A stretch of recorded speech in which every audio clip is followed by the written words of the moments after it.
Knowledge ഫാക്ടറിയുടെ പുതിയൊരു mock test സീരീസിലേക്ക് എല്ലാവർക്കും സ്വാഗതം. അപ്പോൾ ഈ മോക്ക് ടെസ്റ്റ് സീരീസിൽ നിങ്ങൾക്ക് വിജയിക്കാൻ വേണ്ട മാർക്ക് എന്ന് പറയുന്നത് 7 മാർക്കാണ്. കറണ്ട് അഫയേഴ്സ് ആണ് ടോപ്പിക്ക്. അപ്പോൾ 7 മാർക്ക് നിങ്ങൾക്ക് വാങ്ങിക്കാൻ കഴിയുമെങ്കിൽ ഈ ഒരു മിനി മോക്ക് ടെസ്റ്റ് നിങ്ങൾക്ക് ജയിക്കാൻ കഴിയുന്നതായിരിക്കും. എന്തായാലും ഒന്ന് ശ്രമിച്ചു നോക്കുക. അപ്പോൾ നമുക്ക് ഒന്നാമത്തെ ചോദ്യത്തിലേക്ക് തന്നെ കിടക്കാം. ശ്രീനാരായണ ഗുരുവിൻ്റെ പേരിൽ സാംസ്കാരിക സമുച്ചയം നിലവിൽ വരുന്ന ജില്ല ഏതാണ്? ഓക്കെ അല്ലേ? അപ്പോൾ ശ്രീനാരായണ ഗുരുവിൻ്റെ പേരിൽ സാംസ്കാരിക സമുച്ചയം നിലവിൽ വരുന്ന ജില്ല ഏതെന്നാണ് നമ്മുടെ ഒന്നാമത്തെ ചോദ്യം. ഓക്കെ, പെട്ടെന്ന് ശരി ഉത്തരം മാർക്ക് ചെയ്യുക. ഞാൻ ഉത്തരത്തിലേക്ക് കിടക്കുകയാണ്. ഓപ്ഷൻ ബി എഴുതിയവർക്കാണ് ശരി ഉത്തരം വരുന്നത്. കൊല്ലമാണ് കേട്ടോ. അപ്പോൾ ശ്രീനാരായണ ഗുരുവിൻ്റെ പേരിൽ സാംസ്കാരിക സമുച്ചയം നിലവിൽ വരുന്ന ജില്ല ഏതാണ്? കൊല്ലം ആണെന്ന് അറിഞ്ഞിരിക്കുക. രണ്ടാമത്തെ ചോദ്യത്തിലേക്ക് കിടക്കാം. സ്വന്തം രാജ്യത്ത് ഏറ്റവും കൂടുതൽ ടെസ്റ്റ് മത്സരങ്ങൾ വിജയിച്ച ഇന്ത്യൻ ക്രിക്കറ്റ് ടീം ക്യാപ്റ്റൻ ആരാണ്? ചോദ്യം വളരെ ശ്രദ്ധിച്ച് കേൾക്കുക.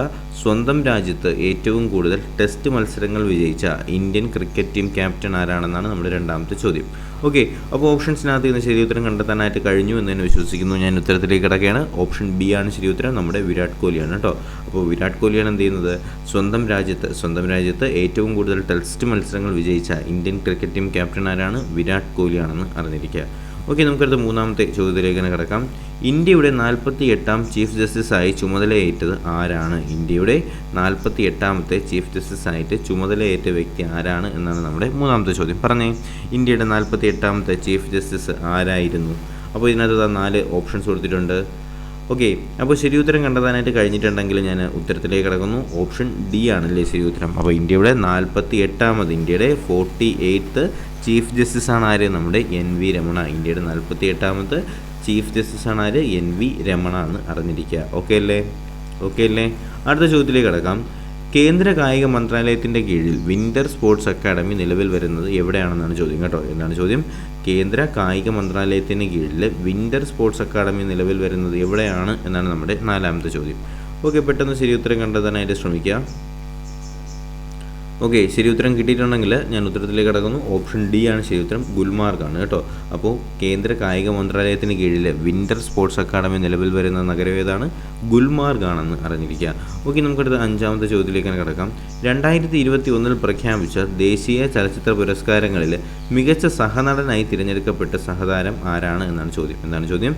2021 പ്രഖ്യാപിച്ച ദേശീയ ചലച്ചിത്ര പുരസ്കാരത്തിൽ മികച്ച സഹനടനായി തിരഞ്ഞെടുക്കപ്പെട്ട താരം ആരാണ് എന്നാണ് നമ്മുടെ അഞ്ചാമത്തെ ചോദ്യം. ഓക്കെ, അപ്പോൾ 4 ഓപ്ഷൻസിനകത്ത് ഇന്ന് ശരി ഉത്തരം കണ്ടെത്താനായിട്ട് കഴിഞ്ഞു എന്ന് തന്നെ വിശ്വസിക്കുന്നു. ഞാൻ ഉത്തരത്തിലേക്ക് കിടക്കുകയാണ്. ഓപ്ഷൻ ബി ആണ് ശരി ഉത്തരം. നമ്മുടെ വിജയ് സേതുപതിയാണ് അല്ലേ. അപ്പോൾ വിജയ് സേതുപതിക്കാണ് 2021 പ്രഖ്യാപിച്ച ദേശീയ ചലച്ചിത്ര പുരസ്കാരങ്ങളിലെ മികച്ച സഹനടനായി തിരഞ്ഞെടുത്തിട്ടുള്ള ആരെയാണ്? നമ്മുടെ വിജയ് സേതുപതിയാണെന്ന് അറിഞ്ഞിരിക്കുക. ഓക്കെ, നമുക്കടുത്ത് ആറാമത്തെ ചോദ്യത്തിലേക്കാണ് കിടക്കാം. ആറാമത്തെ ചോദ്യം. CRPFൻ്റെ ഇപ്പോഴത്തെ ഡയറക്ടർ ജനറൽ ആരാണ് എന്നാണ് ചോദ്യം. CRPFൻ്റെ ആണ്. അപ്പോൾ പെട്ടെന്ന് നോക്കിയ 4 ഓപ്ഷൻസ് വായിച്ച ശേഷം CRPFൻ്റെ നിലവിലത്തെ ഡയറക്ടർ ജനറൽ ആരാണെന്ന് പെട്ടെന്ന് കണ്ടുപിടിക്കാനായിട്ടൊന്ന് ശ്രമിച്ചു നോക്കുക. ഓക്കെ, ശരി ഉത്തരം കണ്ടെത്തിയതെന്ന് വിശ്വസിക്കുന്നു. CRPFൻ്റെ നിലവിലത്തെ ഡയറക്ടർ ജനറൽ ആരാണ്? ഓപ്ഷൻ ബി ആണ് ശരി ഉത്തരം. കുൽദീപ് സിംഗ് ആണ് അല്ലേ. അപ്പോൾ CRPFൻ്റെ നിലവിലത്തെ ഡയറക്ടർ ആരാണ്? കുൽദീപ് സിംഗ് ആണെന്ന് അറിഞ്ഞിരിക്കാം. CRPFൻ്റെ ഇപ്പോഴത്തെ ഡയറക്ടർ ജനറൽ ആരാണ്? കുൽദീപ് സിംഗ് ആണ്. ഓക്കെ, നമുക്ക് അടുത്ത ഏഴാമത്തെ ചോദ്യത്തിലേക്ക് തന്നെ കിടക്കാം. കേരള സംസ്ഥാന ആരോഗ്യ വകുപ്പ് ആരംഭിച്ച മാസ് കോവിഡ് വാക്സിനേഷൻ ഡ്രൈവ് ഏത് പേരിൽ അറിയപ്പെടുന്നു എന്നാണ് ചോദ്യം. ചോദ്യം ഒന്ന് ശ്രദ്ധിച്ച് കേൾക്കണേ. കേരള സംസ്ഥാന ആരോഗ്യ വകുപ്പ് ആരംഭിച്ച മാസ് കോവിഡ് വാക്സിനേഷൻ ഡ്രൈവ് ഏത് പേരിലാണ് അറിയപ്പെടുന്നതെന്നാണ് നമ്മുടെ ഏഴാമത്തെ ചോദ്യം. പെട്ടെന്ന് ശരി ഉത്തരം കണ്ടെത്തിയേ. ഏത് പേരിലാണ് കേരള സംസ്ഥാന ആരോഗ്യ വകുപ്പ് ആരംഭിച്ച മാസ് കോവിഡ് വാക്സിനേഷൻ ഡ്രൈവ് ഏത് പേരിലാണ് അറിയപ്പെടുന്നത്? സിമ്പിൾ അല്ലേ? ഏതാണ്? ഓപ്ഷൻ സി ആണല്ലേ. ക്രഷിംഗ് ദ കർവ് ആണല്ലേ. അപ്പോൾ crushing the curve option C എഴുതിയവർക്ക് ശരി ഉത്തരം. കേരള സംസ്ഥാന ആരോഗ്യ വകുപ്പ് ആരംഭിച്ച മാസ് കോവിഡ് വാക്സിനേഷൻ ഡ്രൈവ് ഏത് പേരിലാണ് അറിയപ്പെടുന്നത്? ക്രഷിംഗ് ദ കർവ് എന്ന് പറയുന്ന പേരിലാണ് അറിയപ്പെടുന്നതെന്ന് അറിഞ്ഞിരിക്കുക. ഓക്കെ, നമുക്കടുത്ത് എട്ടാമത്തെ ചോദ്യത്തിലേക്ക് കിടക്കാം. വേൾഡ് എക്കണോമിക് ഫോറം തയ്യാറാക്കുന്ന ഗ്ലോബൽ ജെൻഡർ ഗ്യാപ്പ് റിപ്പോർട്ടിൽ എന്താണ്?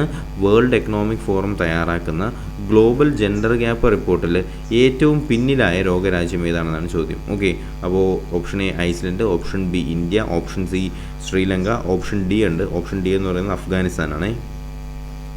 ഓക്കെ, അഫ്ഗാനിസ്ഥാനാണ് നമ്മുടെ ഓപ്ഷൻ ഡി എന്ന് പറയുന്നത്. ഓക്കെ, പെട്ടെന്ന് ശരി ഉത്തരം കണ്ടെത്താനായിട്ട് ശ്രമിച്ചേ. വേൾഡ് എക്കണോമിക് ഫോറം തയ്യാറാക്കുന്ന ഗ്ലോബൽ ജെൻഡർ ഗ്യാപ്പ് റിപ്പോർട്ടിൽ ഏറ്റവും പിന്നിലായ ലോകരാജ്യം ഏതാണെന്നാണ് നമ്മുടെ 8ാമത്തെ ചോദ്യം. ഓക്കെ, ശരി ഉത്തരം കണ്ടെത്തിയിട്ടുണ്ടെങ്കിൽ ഓപ്ഷൻ ഡി തന്നെയാണ് ശരി ഉത്തരം, നമ്മുടെ അഫ്ഗാനിസ്ഥാനാണ്.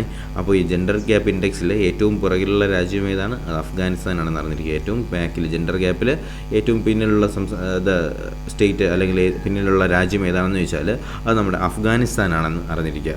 ഓക്കെ അല്ലേ? 9ാമത്തെ ചോദ്യത്തിലേക്ക് കിടക്കാം. 2021 ലോക പുസ്തക തലസ്ഥാനമായി തിരഞ്ഞെടുക്കപ്പെട്ട തിബിലിസി എന്ന് പറയുന്ന നഗരം ഏത് രാജ്യത്താണെന്നാണ് ചോദ്യം. ശ്രദ്ധിക്കുക, 2021 ലോക പുസ്തക തലസ്ഥാനമായി തിരഞ്ഞെടുക്കപ്പെട്ടത് ഏത് നഗരത്തെയാണ്? തിബിലിസി എന്ന് പറയുന്ന നഗരത്തെയാണ്. ഈ നഗരം ഏത് രാജ്യത്താണെന്നാണ് ചോദ്യം കേട്ടോ. തിബിലിസി എന്ന് പറയുന്ന ലോക പുസ്തക തലസ്ഥാനമായി തിരഞ്ഞെടുക്കപ്പെട്ട നഗരം ഏത് രാജ്യത്താണെന്നാണ് ചോദ്യം. എന്താ 4 ഓപ്ഷൻസ് കൊടുത്തിട്ടുണ്ട്. പെട്ടെന്ന് ശരി ഉത്തരം കണ്ടെത്താനായിട്ട് ശ്രമിച്ചേ. തിബിലിസിയാണ്, തിബിലിസി. ഓക്കെ, അപ്പോൾ ശരി ഉത്തരം കണ്ടെത്തിയിട്ടുണ്ടെങ്കിൽ ഞാൻ ഉത്തരത്തിലേക്ക് കിടക്കുന്നു. ഏതാണ്? ഓപ്ഷൻ എ ആണ് ശരി ഉത്തരം, ജോർജിയാണ് കേട്ടോ. അപ്പോൾ ലോക പുസ്തക തലസ്ഥാനമായിട്ടുള്ള തിബിലിസി ഉള്ളത് എവിടെയാണ്? ജോർജിയയിലാണെന്ന് അറിഞ്ഞിരിക്കുക. ഓക്കെ, നമുക്ക് അടുത്ത ചോദ്യത്തിലേക്ക് തന്നെ കിടക്കാം.